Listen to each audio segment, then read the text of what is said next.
afternoon, family. I'm not one for generic greetings, hence why I said family and not brethren. There's also another reason why I say family. Just a little bit about myself. When I grew up Nitty, I'm a Nitty baby, fully fledged.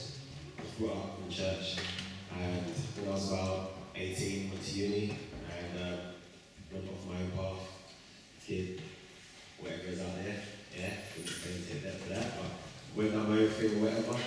But when I was growing up, I was quite lonely in the sense that whilst I was in the church, I was seen as one of the, I was too holy. I knew the word a little bit better than my peers, and so whenever I was flipping the scriptures, I was quoting verse, book, chapter, etc. So what would happen is I'd see them on Sundays or during the week when they all would hang out with each other and stuff like that. Thank you very much. So when during the week and everything, they hang out with each other and stuff like that. I didn't get no phone calls.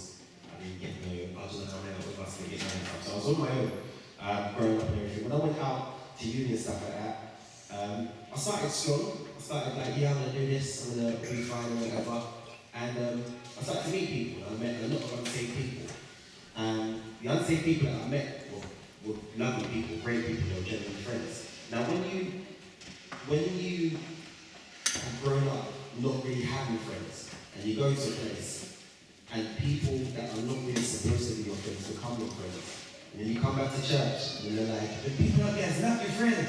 You're faking. And I was thinking to myself, no, you're faking. You lot don't know about me. You weren't there, you didn't call me when I was on my own, etc. And what would happen was, during my time at uni and stuff like that, I was kind of obviously rested, because what God has handled you, He doesn't let go. He never lets go.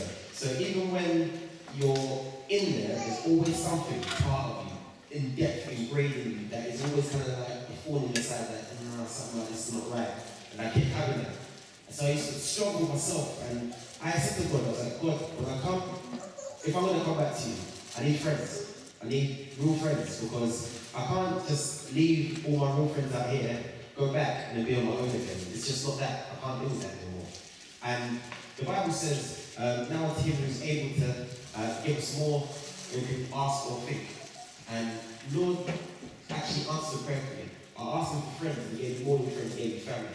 You know what I mean? So every time I come to a church, I see you as family.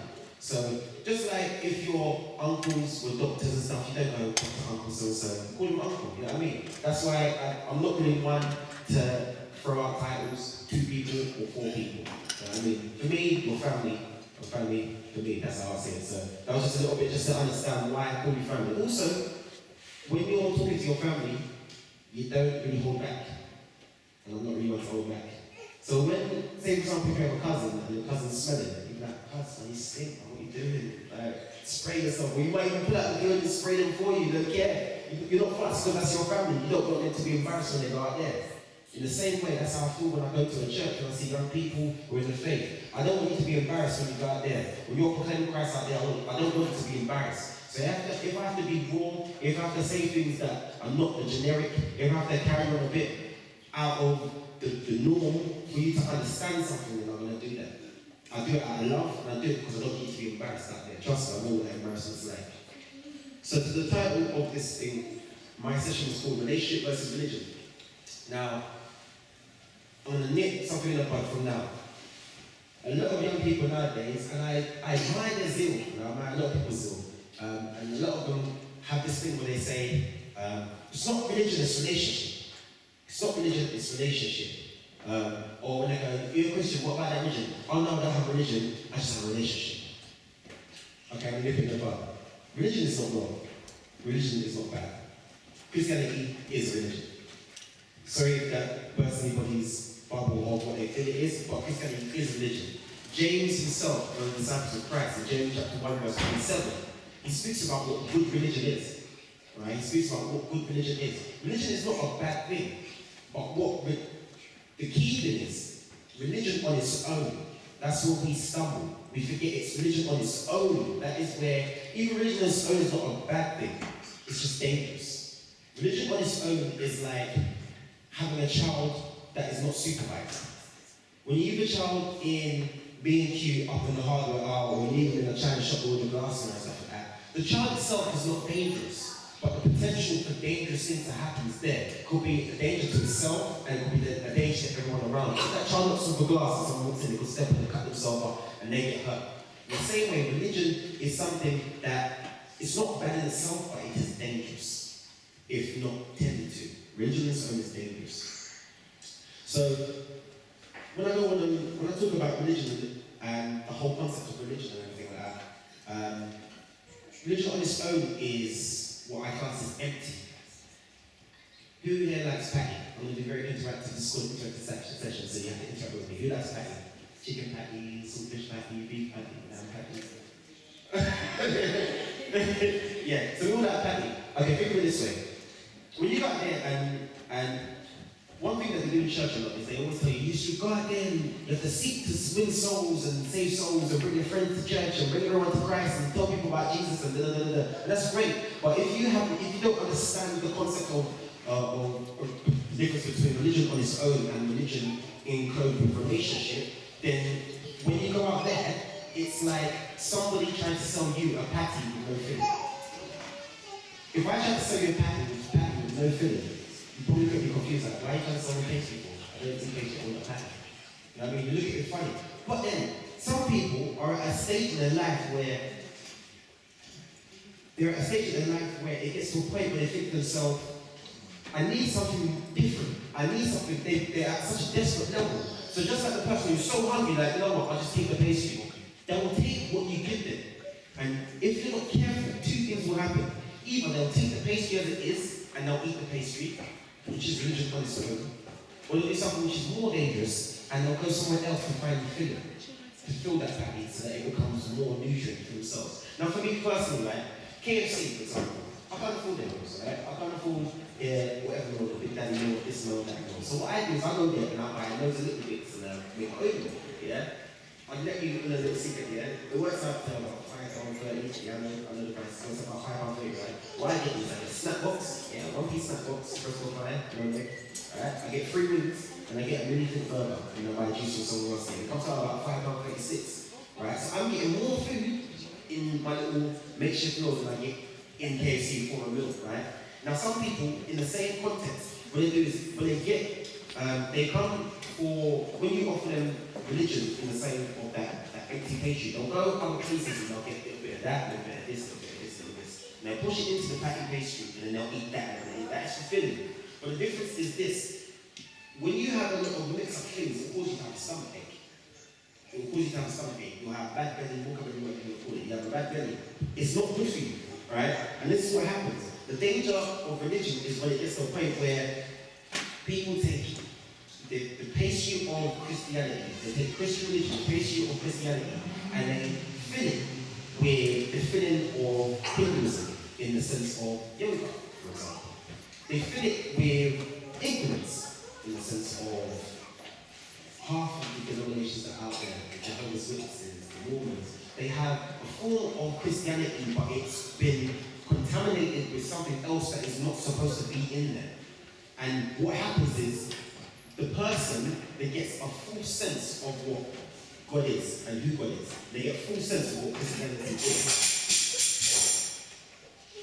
Gosh. 1 second. Technology. So as I said, this is an interactive session, so there'll be times where I'll be calling people, don't worry, it won't be anything special, or anything like that, you won't have to say anything, I'm going to do some things, just to get certain points across. I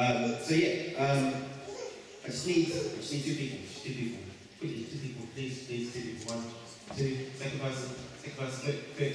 I'm on the time limit, please, people, thank you very much. Alright, wait, do you know each other? You do know each other? You do know each other?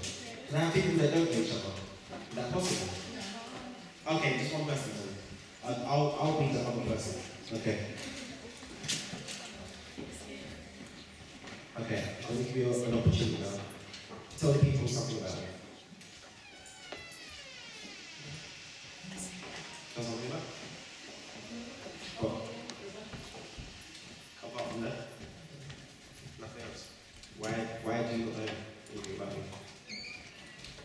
If I said, my name is Megan, would you believe me? Why? But why can't my name be Megan? So, my parents can't be weird. Why can't my name be Megan? You don't know. But you don't believe my name is Megan. Okay. We've just witnessed how to be a Pharisee. This is what happens.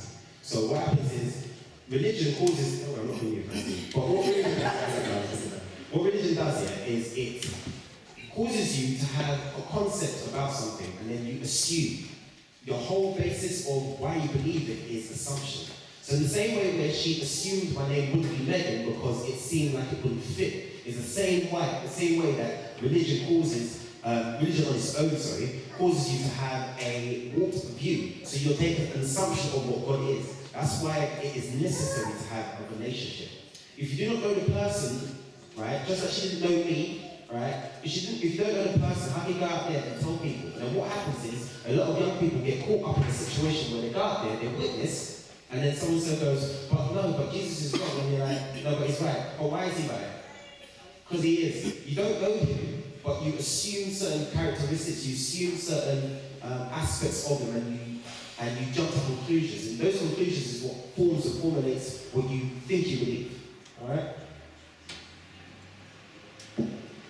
Technology. So in the same way that she didn't know an aspect of me, but she assumed that my name wouldn't be something. That's the same way that religion on its own will cause you to assume. So religion on its own is essentially a protocol plus the assumption of God. I call it the stony ground. You know how there was the parable of the seed and the sower? Some fell on good ground, some fell on stony ground. Exactly. Religion on its own is a stony ground thing because some people are religious and they shoot up fast and they're ready to rattle off and they're ready to say this, that, and the other. But because they're not ingrained, because they do not understand or do not have an in-depth relationship with Christ, as well as the religion that they have, what happens is when they get put in a position, they have to follow their own assumption as opposed to the truth that they have. And then we get to the next stage, which I call the denial stage. What happens is, I believe that there's 3 stages. This thing is called religion versus relationship, but I kind of extended this title. I call it religion versus relationship versus denial. Many of us are in the denial stage, which is very, very, very dangerous. All right, very, very dangerous. It's like, how can I describe this? Being in the denial stage, anybody who knows somebody who's in denial yet is they assume something, they go along with something, even though they have no proof of it, even though everything around them says that no, that is not correct, but yet you assume because of whatever. It's like, for example, say if I propose to any of you females right now, if I propose to you, I said, will you marry me? And then before you answered, I said to everybody, oh, I've now got a fiance. Everybody, I'm engaged to everyone, whatever. What would you think of me? What do you think I was like? Please. You think I was a real one? Alright. In the same sense, a lot of people are in that stage where just like me asking you and then just assuming, that's like a lot of us. Especially it'd be even worse. Imagine if you found out I already have a girlfriend and I proposed to you. What would you think? You think I'm taking the mick? Okay, in the same way, many of us are in a position in the sense that we get up in the service, we go to the front, and they say, Jesus, come into my heart. When you ask Jesus into your heart, that is the equivalent of not just asking, not like a relationship in the sense of going out, that's the equivalent of engagement. That's the equivalent of engaging. When Christ talks about the church, he talks about it in the form of a fiancé. Okay? So it's engagement. So it is a deeper meaning, deeper understanding than just your general relationship away from the other thing. This is a deeper level. This is a much higher level. So when people come to the front, it's like when you say Jesus come into my heart, it's the same equivalent of saying, Jesus, I accept in your proposal, I will marry you. That's what you're saying, essentially. And many of us still have a relationship. When I say relationship, I'm not talking about in the physical sense, I'm talking about relationship in the spiritual sense. We have a relationship with our sin, we have a relationship with our flesh, and we come with that relationship and we're still going out with that person or that entity that that means sin or flesh, etc. Then we come to the front with ourselves and we go, Jesus, come to my heart, Lord. Jesus, I accept your marriage proposal. And then we walk back to the seat and they go, yeah, oh my gosh, I'm engaged. Or in church, they're like, oh my gosh, I'm saved. Oh my gosh, I have a relationship with Christ.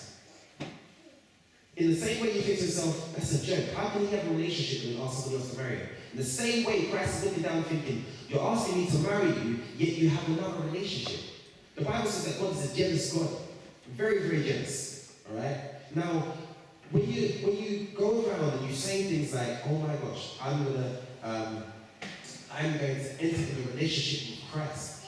Alright? Christ is one of those people that when he enters a relationship, he is like, alright, you're mine, that's it. I don't want any other person around you, I don't want any extra things on the side, I don't appreciate you calling that person. You know, none of boyfriends where you think, oh my gosh, for the girls, none of boyfriends where you think to yourself, oh my gosh, like, he just gets upset when I talk to so-and-so, he's just my friend, whatever. But you don't understand, from the guy's point of view, he's thinking to himself, well, that is competition right there. That's competition. She's talking to this guy every minute, every day, whatever. She's talking to him more than she's talking to me. That's competition. I don't appreciate you talking to that guy. Why are you talking to that guy for? He gets upset about it. In the same way Christ gets upset when you are saying, I'm in a relationship with Christ, yeah, every 2 minutes I'm calling out sin, I'm calling out flesh. Flesh, you're about tonight. Flesh, you're gonna do this. Sin, you're gonna do that. And you're saying, we're just friends, we're just hanging out, it's nothing, it's meaningless, whatever. But in the same sense as your natural boyfriend or for guy's girlfriend would be thinking to yourself, I don't appreciate that connection that you have with them. In the same way, Christ has the same mindset and the same mentality when it comes to those things.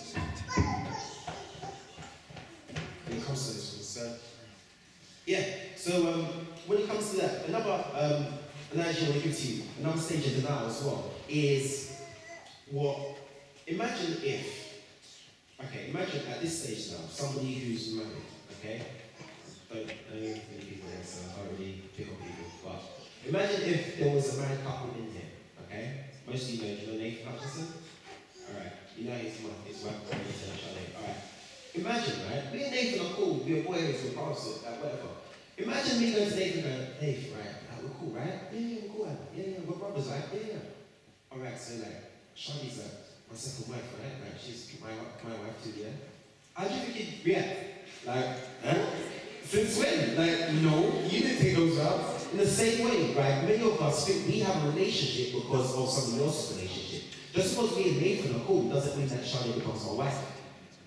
Alright? In the same way, just because you might be cool with somebody, or just because your parents might have a relationship, or just because you might be cool with somebody as a Christian, doesn't mean that you have a personal relationship with Christ.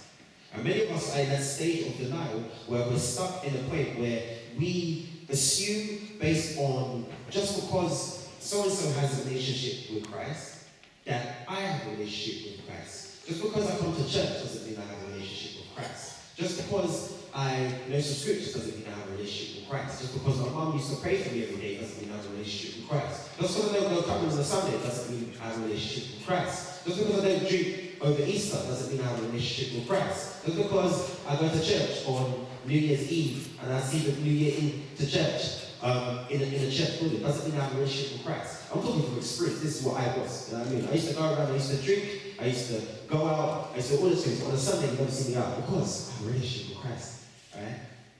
Jesus doesn't appreciate me being out on a Sunday, so I'm not going to go clubbing on a Sunday. That's Jesus' day, man. How can you expect me to be out on a Sunday? That's Jesus' day. That was the mentality I had.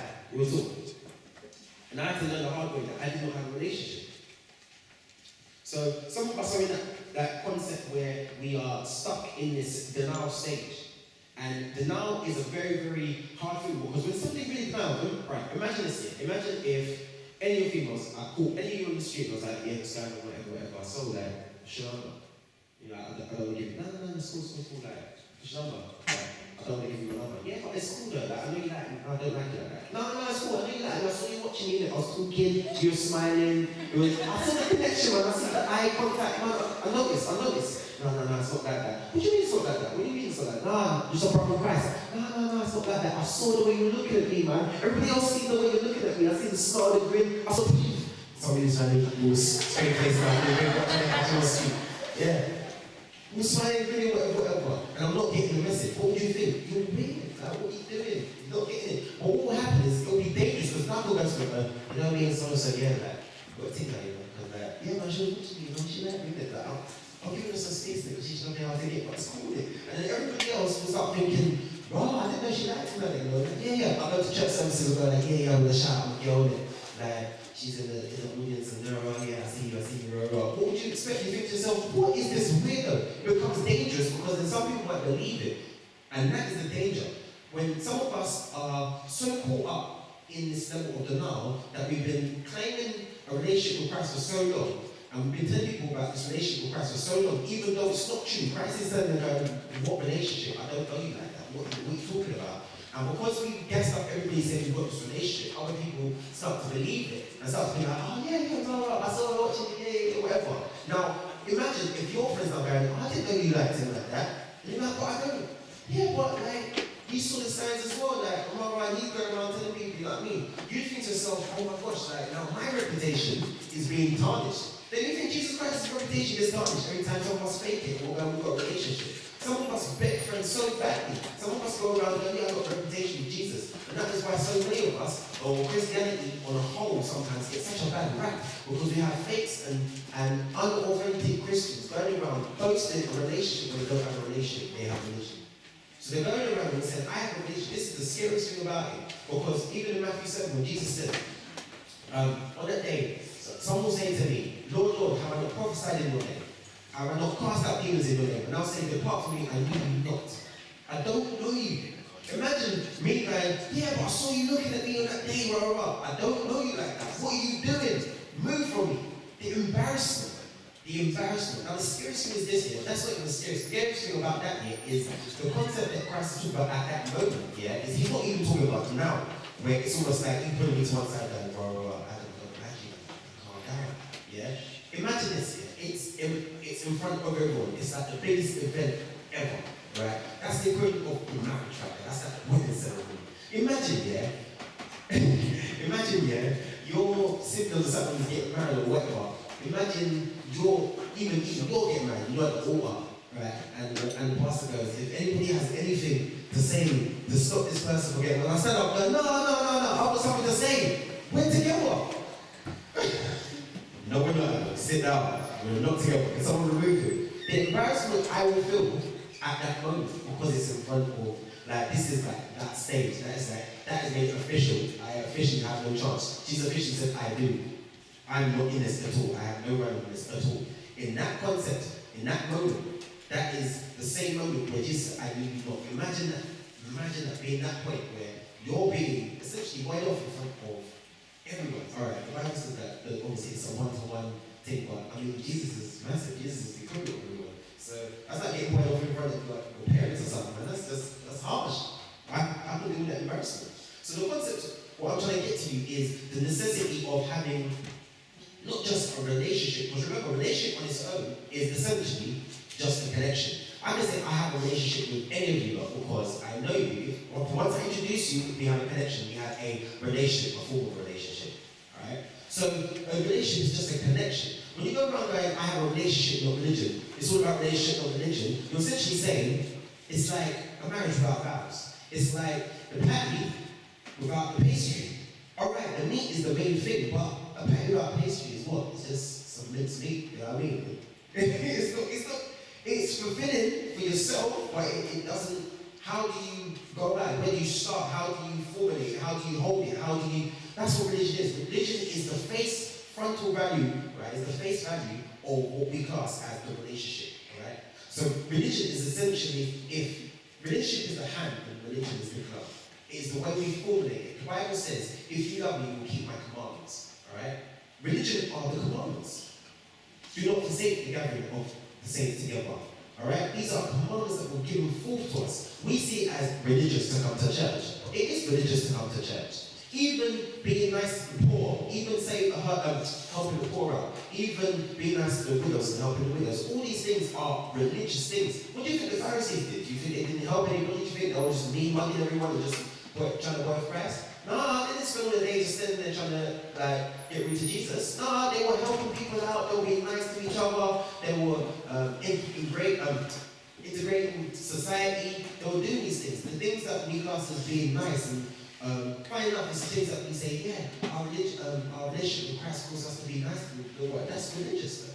That is religious as well. So don't try to supply the two together. Let's not try to split them up. Religion and relationship come together. It's one package. That's what I said, religion and relationship. Alright? So, we focus on what religion on its own is. And what I want to do is just take a moment to kind of look at the concept of relationship. Relationship. Now, many of us are in a position, in our walk with Christ where our relationship is not good. You can have a relationship and it not be a good relationship. You can have a relationship and not be a healthy relationship, right? Some of us have been in bad relationships, right? It doesn't mean just because you're in a relationship doesn't mean everything's good, all right? So some of us, the reason why we're in a bad relationship with Christ is because we try to over-spiritualize things. We try to look at our relationship with Christ in a different light to our relationship naturally.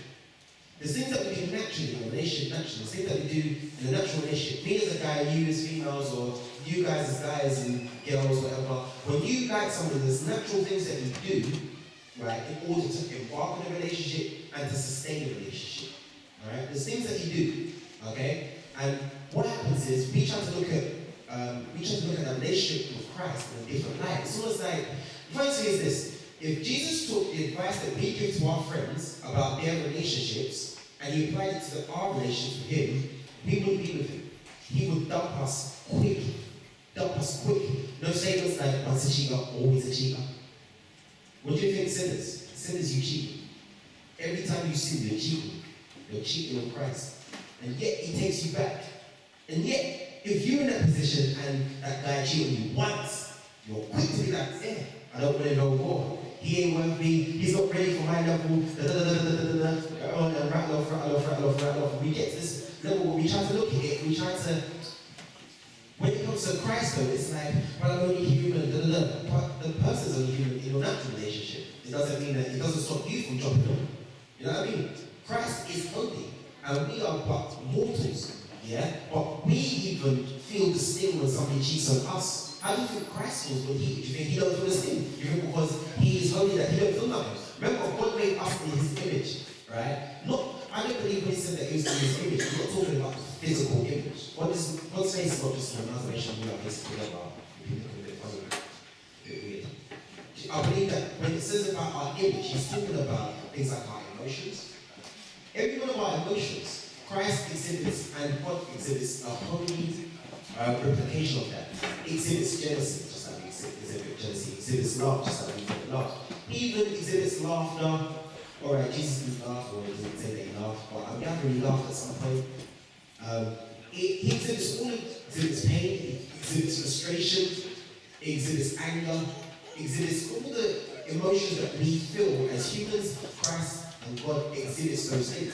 So when it comes to that point where we are talking about that relationship, we have to look at it in the same light as we look at our natural relationships. So I'm going to ask questions out to you lot, since it's interactive. I'm not talking for the rest of the time. I'll be interacting with you lot. So I'm going to ask questions to you based on a relationship with Christ. How would you interact if you were put in this position? Alright? So you lot right now are marriage counselors. Okay? I say marriage counselors because I just finished watching Tyler Perry. Anyway, yeah. So now, you're marriage counselors, right? I've got a fiance, okay? An imaginary fiance, look nice and everything, and she's good in the Lord and everything like that. Okay, we're going out, or we're going on to marriage, right? I'm going to give you some examples of issues that we are facing, okay? And I want to know what advice you give, okay? The first issue that we have is a trust issue. Not joke, but I have trust issues, okay? Now, what happens is, sometimes like, when I go to certain places or whatever, sometimes I call and I say, hey, we meet at this place and that place, whatever. And like, sometimes she doesn't show up, or sometimes she shows up, or I think it's late. Alright, the show hasn't started yet, but she shows up late. Like, as in, I like to watch the trailers, isn't it? in movies and stuff. And say, we get to cinema, some watch the trailers, yeah, like give them a vibe, and know what I'm gonna watch next time, etc., etc. She was late, she didn't come for the trailers, you know what I mean? She came just before the movie come, right? That upset me. But then I was thinking to myself, like, what were you doing? Like, why were you late? You knew what time the movie started. You knew what time the trailer started. I told you me this before. Why are you late?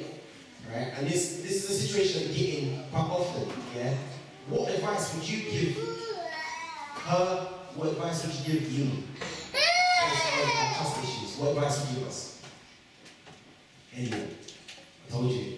I'd say to the woman that she needs to be more attentive. More attentive? Yeah, more attentive. Okay. Anybody else? Is that it? One person? Are you serious? Don't act like when you've been in situations, man. I know what you people been up to. Seriously. If you're in a relationship, right, and this happens, or I tell her, okay, same situation happened. What happened was, last time I went to watch Really Kid It, right? It just come out, I told her I want to get there on time, or whatever. Yet again, she turns out just before the movie starts, right? So we didn't miss the movie, yeah, but she missed the trailers, right? And it really upset me, right? And what upset me, right? She tried to give me some excuses. I don't want to hear the excuse. I just don't want to hear the excuse. All I know yet is she was late. You know what I mean? She was late. I don't know why, but she was late. And I think something's going on. I don't think she likes me the way she likes me. I don't think she loves me anymore.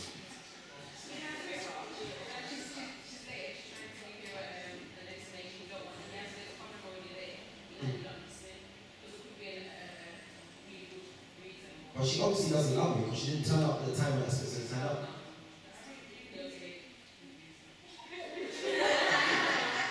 Sounds getting personal.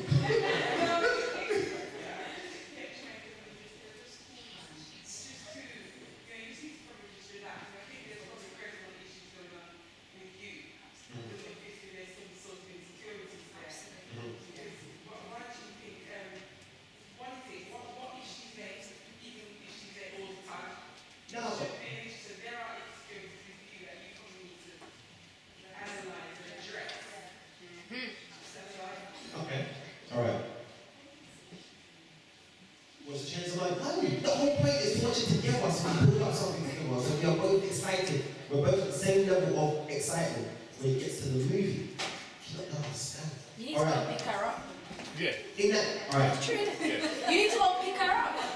So that she hasn't got no excuse to be late. No, it's not that, man. I don't drive with it.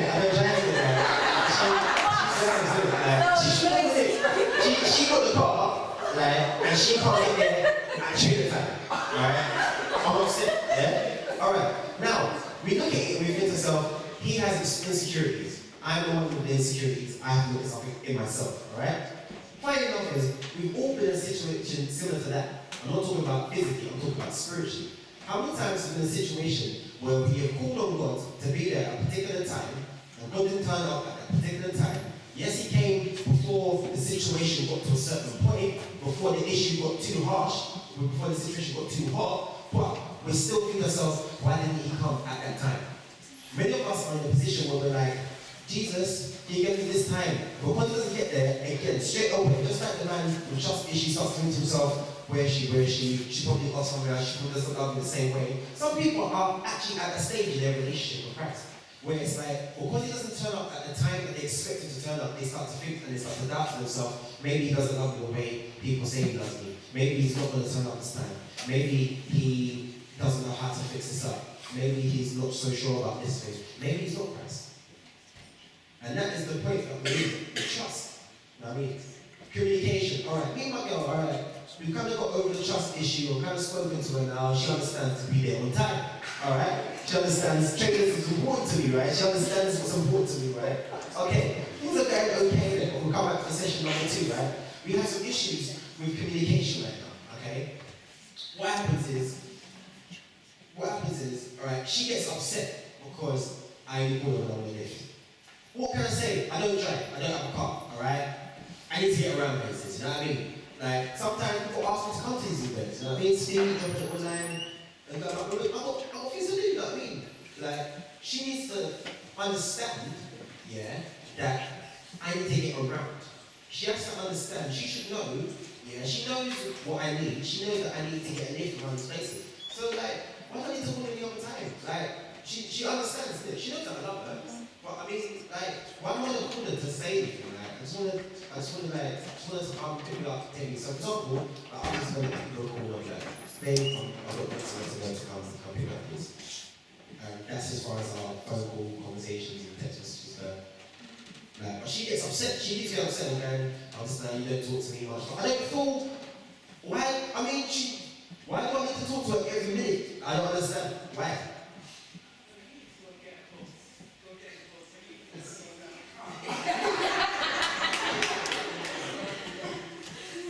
What advice would you give me? There is communication. I told her what time the service finished, and I told her what time I need to go. That's communication.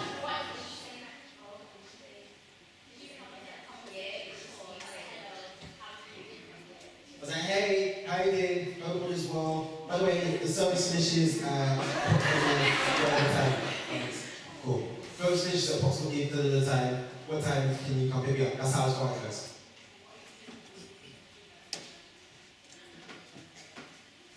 I am a girl. Sick. What advice would you give? What advice would you give? You can't just talk to people when you want something from them. You can't just talk to people when you want something. You have to maintain that relationship all the time. Same way, again, as you clocked, communication with God. Many of us, when you talk to God, when we need something. Many of us, our conversation is, Jesus, hi, big I'm in a situation, can you help with this? And then when the situation is done and dusted and the old's going off and everything's fine, it's like, oh, yeah, I got my friends now. And then just like the person who's like, sometimes you see guys and like, there's always that romantic guy who's like texting his girlfriend, just to say hi, love you. Well, this is an old school romantic, you know, trust me, like, I learned a lot from Jesus, you know, trust me, I learned that from Jesus, yeah? He enjoys romance and he enjoys giving romance. You know what I mean? Some of us are in a position where our communication and our trust are in a level where it is a bit rocky. You know what I mean? Another point, I'm going to go quickly because I only got about 3 minutes left, something like that. Alright, 3 minutes left, right? So that's trust, that's communication, right? Another big thing here that a lot of us get into here is, what happens is this. Imagine this. So my wife is my fiance, sorry. Is about to say to me, and she goes, alright, basically, I see Adam one time, he was getting all chummy with this girl. Now, I'm not a jealous person, but the girl that he gets chummy with is this girl that's been going around spreading rumours about me and my family, saying my family's this, saying my family's that, whatever. He knows all the information. She even organised someone to come in and, like, mug my mum. Like, they broke into my mum's house and stole stuff. And he knows all this stuff, but he's chummy with her. How would you feel if that was your husband or your spouse or your fiance to be or whatever? How would you feel? How would you feel? Please, man, what 2 minutes, man?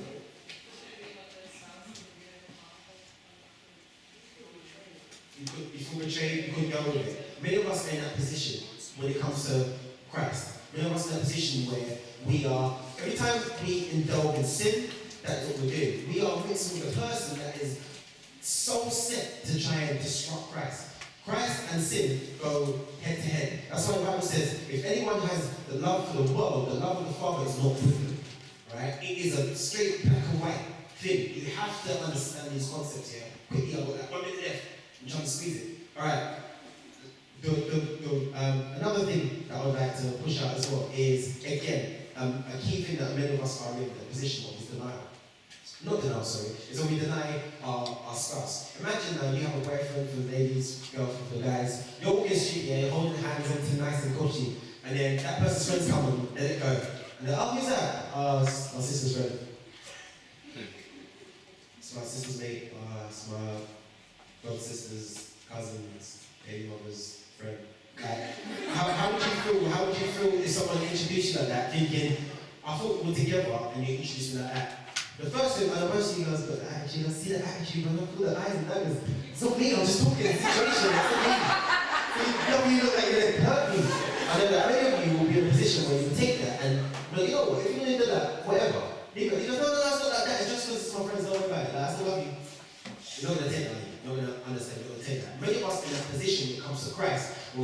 there, and we are fine with him in closed doors. But as soon as we come outside, as soon as we are put in a position where somebody asks, who is that person with you? Who is this? What do you believe? Why do you believe that? What is that? We start to enclose it. Like, oh no, it's not like what it seems. It's just he's kind of there and I'm kind of here. We came together, but we're not together. But we are together, but we're not together. And that's what many of us are in, that position, right?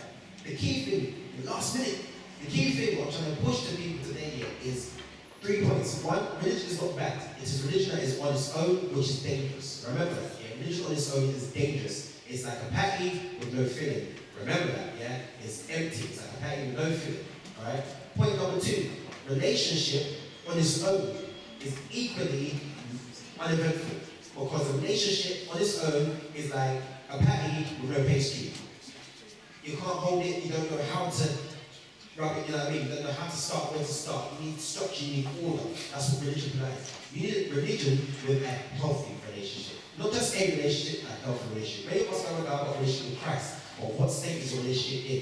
You need a healthy relationship. You need trust. You need to trust him in all circumstances. If he seems to be late, it doesn't mean he's late. He will never be late, he will always be on time. Just like my girlfriend, my fiance came just before the movie started. She came in time for the movie. Might not been through the trailers where I wanted her to be, but she was there before the movie. We saw the whole movie together, okay? Number 2, communication, alright? Don't just talk to God when you need something, when you want something. Yeah, every now and then, like, God, Jesus, like, I love you, man. Like, I know guys, it's your heart to just tell another man, I love you and stuff like that. But, like, sometimes I'm like, Jesus, man, I love you, man. Jesus is a gangster. I'm like, bro, like, real talk, like, you have to have that kind of interaction. I talk to God pretty much every minute of every day, give or take a few minutes. Like, right now, I'm not really talking to him, but I'll talk to him in a minute. So, it's one of those things where it's a communication constantly. It doesn't have to be a, Lord, oh Lord, of my life and salvation. It doesn't need to be like that. It's communication. Imagine if more starts to talk to you that way. You'd be like, what are you talking about? Talk to me normally. In the same way, speak to Christ normally. I speak to Jesus inside. I'm like, today, you know, like, some people just come and get on my nerves. I swear down, like, one time, like, sometimes I feel like this and sometimes, but like, I know you got my back and I know that, like, we're cool in it. Like, I know you're gangster, so we're good, you know what I mean? We talk, like, how I normally talk, you know what I mean? Communication. Right? Remember, do not deny him, because the Bible says if you deny him before men, he will deny you before his father. And trust me, you do not want to be in a position where you're at the wedding and he goes, I do not. You don't want to be there. That is the most embarrassing point to be in as a fiancé. Right? You don't want to be that way. Alright? So do not deny him. What was the last point I made? No one was listening all this time. What was the last point I made? Huh? Sin. Sin, not listening. Sin. Sin. Remember, every time you indulge in sin, you are essentially saying, I am fraternizing with my fiancé, my spouse's enemy. You don't do it in the natural, don't do it in the spiritual. Do not fraternize with sin. Every time you fraternize with sin, because remember, sin is the reason sin is trying to holler at you, is because it knows that it hurts your fiancé. You know them girls and them guys that try to holler at your guy because they know that's your guy.